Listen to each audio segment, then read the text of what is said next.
台湾话艺术水阁好，国情解说有我和你做参考。解说解文说理。好朋友迄天，我去阮知己的国情啊，我知北部电台名主持人，甲你名同一个国阿国啊，对，我去阿国啊空中广播节目中，伊拄啊伫咧劝世，叫人毋通跋筊，看到国情啊坐落做来宾，讲国情啊，我用日起来话甲你考试，跋筊的人到归尾，日起来话讲秀才手巾，互你答。秀才手巾，手巾毋是讲用来切汗，毋是，咱咧讲手巾是古早话，就是包袱巾。较早无卡网，啊包含讲无塑胶袋的时代，手巾摕起来当作包袱巾，白白的，内底吼要包啥？你敢知？秀才手巾内底所有就是包一读的字啊。对啦，国情啊，你内行的啦，包四书五经，包书啦。咱知影四书五经的书，这算汉文音。啊，若背音就国情头拄我咧讲读书的书，啊，若包书外音就是讲跋筊包书的啦，劝人毋通跋筊啦。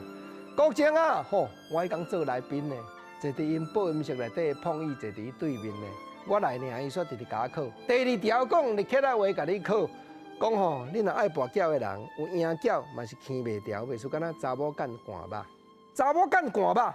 我安尼头壳又搁绕的，查某干寒肉转来摕去到厨房，都煮仔料理好放出来。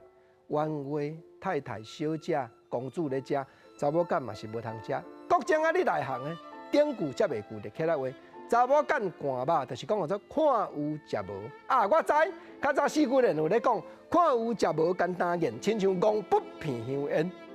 啊，讲遐就开始劝啦，劝人讲吼，跋筊一定爱改。啊，若迄个无才调改咧，我就甲担话，我就安尼足兴的，足爱播的，四界人咧叫我就去啊。安尼简单，你毋通提钱出门。你若莫提钱出门，自然就亲像花两支起飞。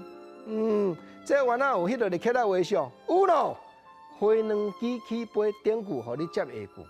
我呢又搁头壳绕的，又搁甲想啦，花两支起飞，我就想无你。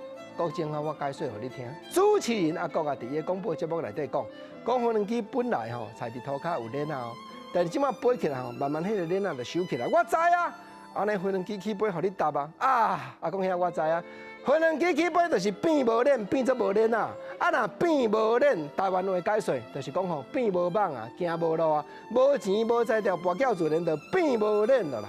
艺术趣味。